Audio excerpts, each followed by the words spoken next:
My guest this morning on Dan's Talks is the author of a book called Magmen, which he'll explain to us shortly. His name is Walter Bernard, and for many, many years he was partnered with Milton Glaser, and they were perhaps the most well-known and respected graphic artists in either the United States or the city of New York, or both. He redesigned many publications, and I'm going to ask him to tell you about it. Hello, Walter. How are you? Hi, Dan. Nice to see you. What was probably the most well-known redo you did? Explain, first of all, what exactly was going on back in the days of physical print. Well, I think the most important magazine that I redesigned myself was Time magazine in 1977. Rupert Murdoch had taken over New York magazine, where I was working with Milton, and I was looking for another thing to do, and Time called, and I agreed that I would go on board if I could redesign it, and we redesigned it in 1977. Pretty successfully, and I think that was the one that launched my ability to design magazines around the world. Is there any way you can describe what it was and what your vision was for it? It became quite unique. Well, Time was a great magazine. And if you consider the 50s, 60s, and 70s, these were magazines that had an unheard of circulation in today's world. Time had 6 million circulation. I think Newsweek had 4 million or something like that. And so they were not only important magazines, but they got great reaction each time. My concern about Time magazine was that while it was a terrific magazine, it never had art direction. It never had a cohesive design philosophy. It was controlled by the editors visually, and the visual was kind of second nature, except for their covers, which had some of the great artists and illustrators practicing. So my thought about Time was to give it a voice. I used one typeface for its headlines throughout. They used to use a lot of different typefaces, and I wanted Time to speak in one clear voice. I wanted it to be organized. I wanted it to be more visual. When we did the Man of the Year in 1977, who was Anwar Sadat, we ran the biggest picture in Time that had ever been run before, because pictures were always just fillers in that magazine. So in any case, redesigning Time and art directing it for 3 years was a real joy and a great learning experience for me in how to deal with magazines. How did it come about that you got to be selected to do this? Well, if you consider the fact that there were very few weekly magazines, the two most powerful were Time and Newsweek. The Nation was weekly, but both of them, none of them had very much art direction. When Time decided that they wanted to do something, and Henry Grunwald was the editor, he was going to leave in about 6 months, and he wanted to go out changing the visual as well as he had changed all the editorial. I don't know why they selected me, but the fact is that I was probably one of the few people who had experience on a weekly magazine, because I had done New York Magazine for 9 years. So at least I knew the rhythm. I was interested in the news of the world, and I was able to, I think my training at New York with Milton taught us to act quickly and move fast. So I think that was my advantage. What was your training for this? Where are you from and where did you grow up and what schooling did you get? Well, I grew up in North Bergen, New Jersey, which is right over the river near Union City and Hoboken, et cetera, in Jersey City. I went to high school at St. Peter's Prep, a Catholic prep school, which I think really prepared you for the priesthood or being a doctor or a lawyer. And when I wanted to go to art school, as a matter of fact, the professors at St. Peter's discouraged it and said it was an occasion of sin and I should go to St. Peter's College. But I did find an art school. I had heard of Cooper Union in New York City, and I knew it was a free school. And so I applied there, but I was rejected because I had no art training and I couldn't pass the test. However, if you know anything about New Jersey, New York area, there was something called the PATH train that went from Journal Square in Jersey City all the way up to 33rd Street in Manhattan. And Cooper Union was on 8th Street, which was one of the stops, 6th Street, I think. And when I got rejected from Cooper Union, I found a phone book outside of Cooper Union and saw that in the next 2 stops on 23rd Street, there was something called the Art Career School. I didn't know very much about New York. I knew how to use the PATH train, and so I knew that how to get to 23rd Street. This was a school, a small school that was situated on the penthouse of the Flatiron Building. Huh. It was a school, however, I didn't know this, that was desperate for students because the GI Bill had run out. I see. And so when I went there and my father could afford the $300 it would cost for a year, they accepted me. And I was very lucky because the school wasn't very good, actually. It was a 3-year ordinary art school, like drawing and graphics and making comps and stuff like that. But there were 3 students who had gotten dumped in that school. They were scholarship students. They won scholarships in New York City, but they got dumped there instead of a better school. And they became my teachers. They were so good that they taught me how to work. And I had always been interested in publications. So while they all went into advertising, I was interested in magazines. But the Art Career School taught me what I didn't know, taught me how to work because of those 3 kids, and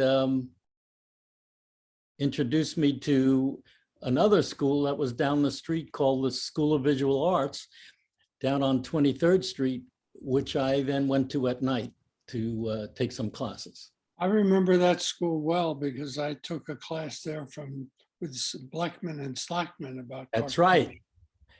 Captain Crosshatch and Squiggly Man.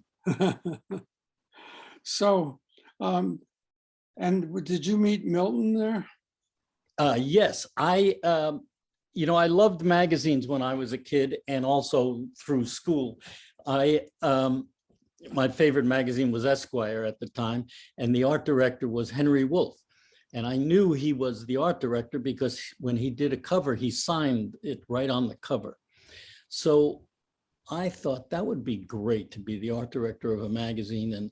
And I learned that Henry was going to teach at the School of Visual Arts. In fact, he did teach there and he taught at night. When I went to apply, it turned out that year he was doing a class with Milton. They were co-teaching a class, which I applied for and got into. And that's how I met Milton and Henry. I had always aspired to work with Henry, but as luck would have it, I ended up working with Milton. But every year you do the covers for Dan's papers for the Artist Writers Game. Right. How long has that been going on? 98 was the first one. So that's been 20 years, 22 years it covers. I think so. You could make a book out of that practically. Well, some were better than others, as you know, Dan. And the pay was high. It was Yes, nothing. was worth every penny. And you also designed the logo for the cross pen and Oh, that's the artist writer's game. Yeah. right. And Well, we do the shirts and the hats as well. all of it. Yep. What brought you out to the Hamptons?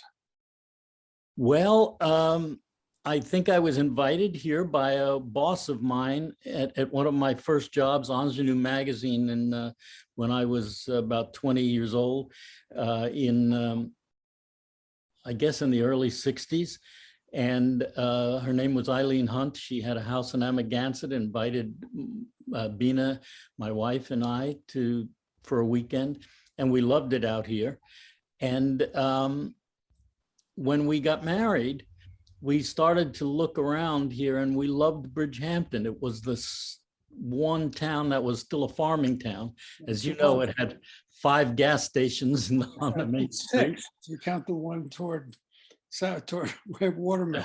Yeah, and we loved it, and we found a house next to the railroad on Butter Lane that was needed $5,000 for a down payment, which we were able to put together and borrow, and we bought it in 1968.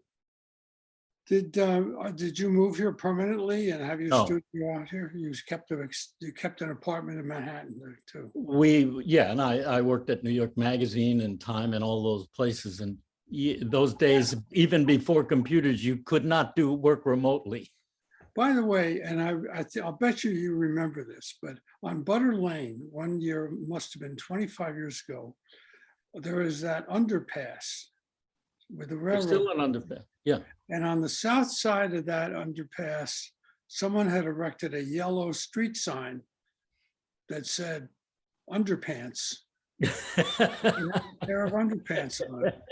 I thought, do you remember that? I took a picture of it. I don't remember it. I do remember that when we had our child, the potato trucks would come under the underpass, and as they came up to the rise, they'd always drop potatoes, which we would get.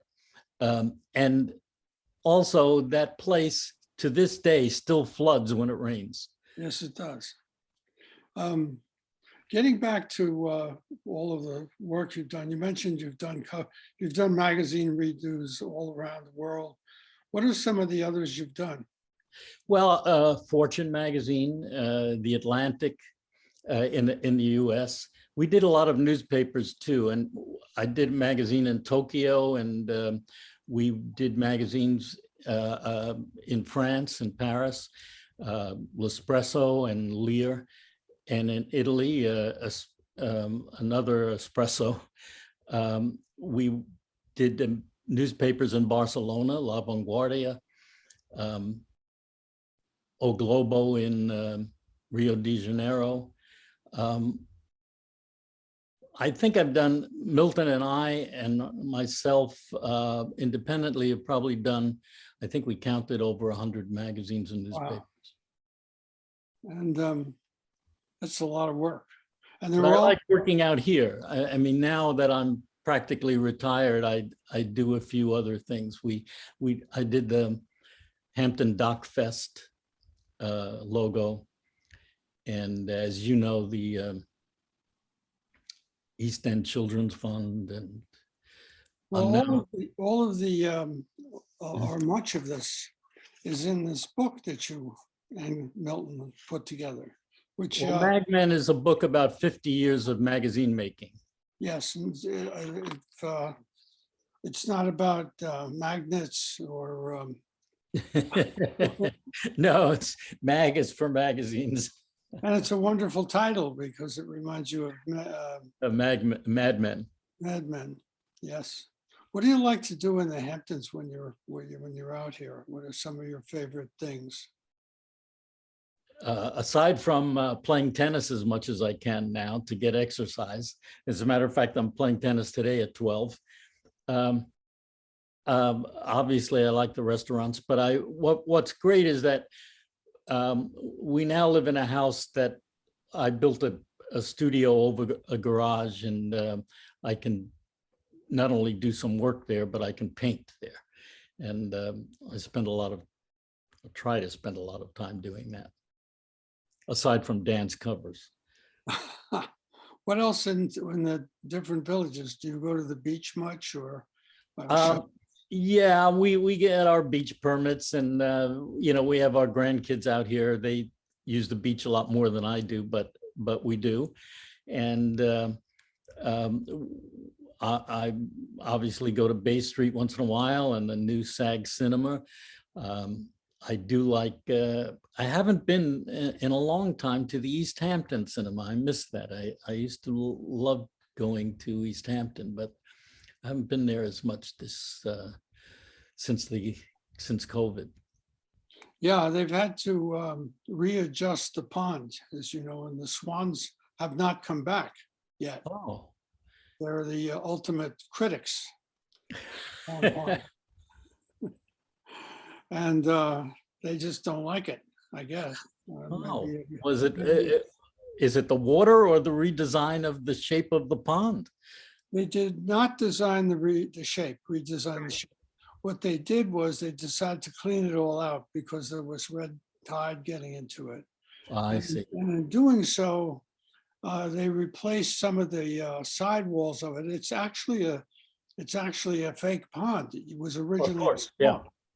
And the wood panels that were underwater along the sides, you wouldn't see, were basically made of the kind of wood that you'd use in ships, wood chips. They swell and they don't leak, and they decided to replace them underwater with the new kind of wood, the long-lasting wood, and it leaks. Oh my God! It leaks into so they've had to put in a pump. You can't see it, and the pump works and works and works, and then it broke down, and then they had to get another pump. It's too bad. Sometimes the pond is low, and sometimes it's high. But when they cleaned it out, they took all the water out of the pond, and you could see the whole underwater shape of it, and it was like that for about 6 months. Wow. So maybe the creatures haven't now seen the actual pond. They're saying that's not for us. Yeah, they must be considering it carefully.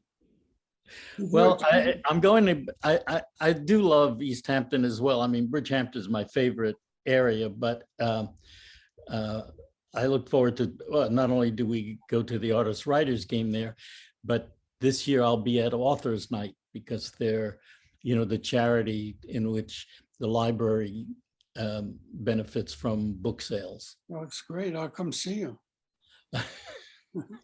You don't have to buy a book. I already have a book. I know. Well, it's full of before and afters, and what redesigns of what made this the media, the physical media, great. I think was largely as a result of the work you did. Well, working with Milton was important.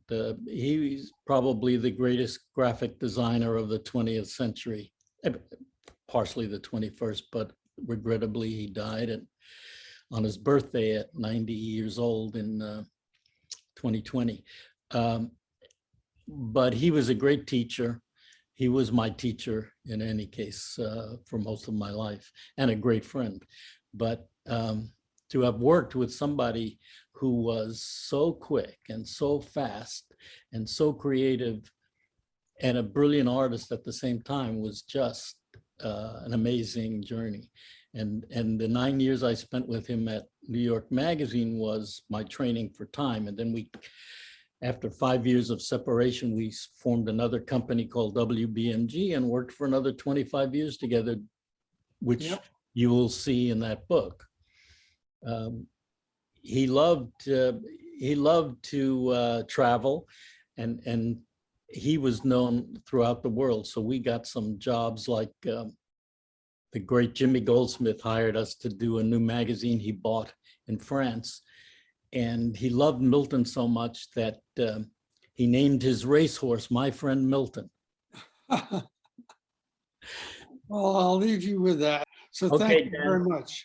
You're welcome. Thank you. Walter Bernard, well, one of the great graphic designers in America, and good friend.